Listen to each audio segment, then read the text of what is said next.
Here's our dragon tail. This was an aloe, correct? Yes. Right. So there's a root in there. You see that? I've already started. But we've got a variety of tools.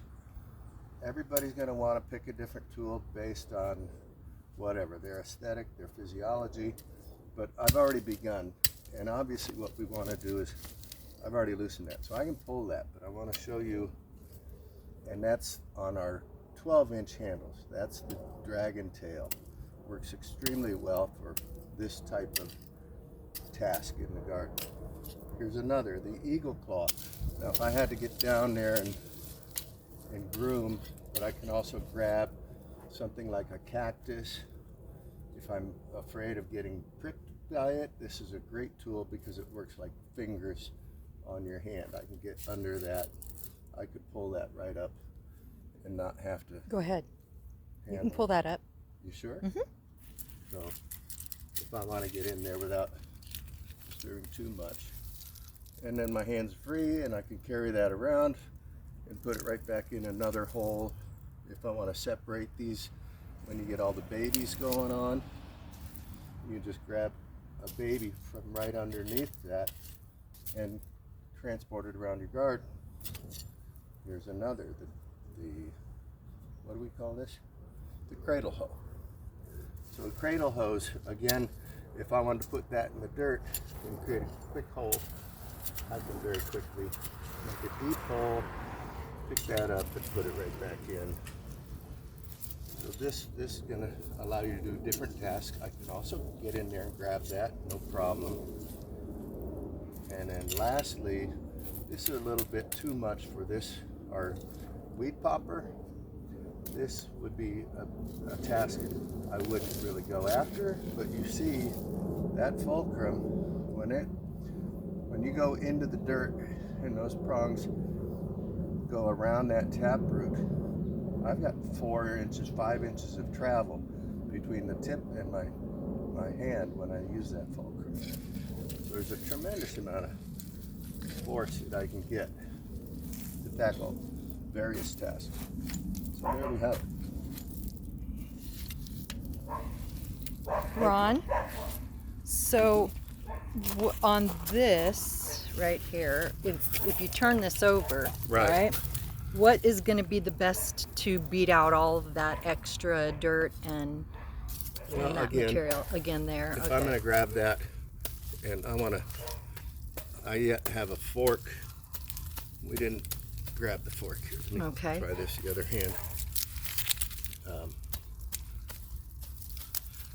Actually, the best way to get all that soil out would be to dip it in water or soak it with a hose. Got it. But just beat it. Okay. You also want to cut some of that away so you can see how I'm doing that. Again, my hand's in the way, but now I'm getting rid of all these secondary roots, which will decompose nicely. They're already on their way.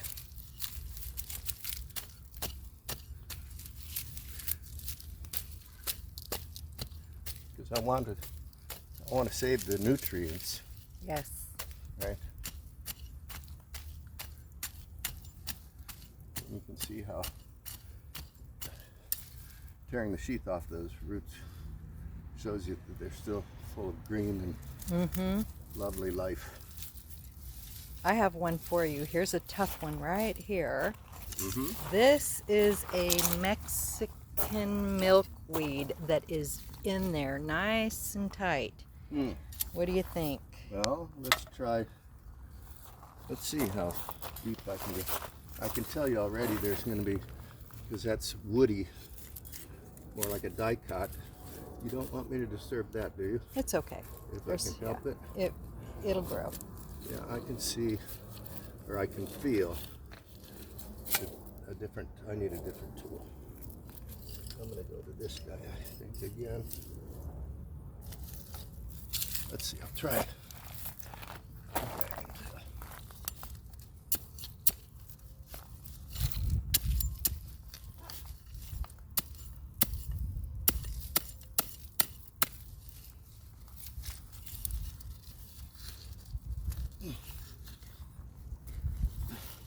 I need to move around to the other side. Okay, let me just switch.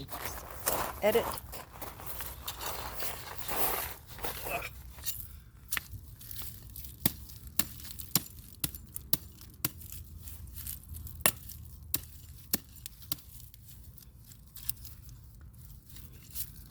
That's about there, actually.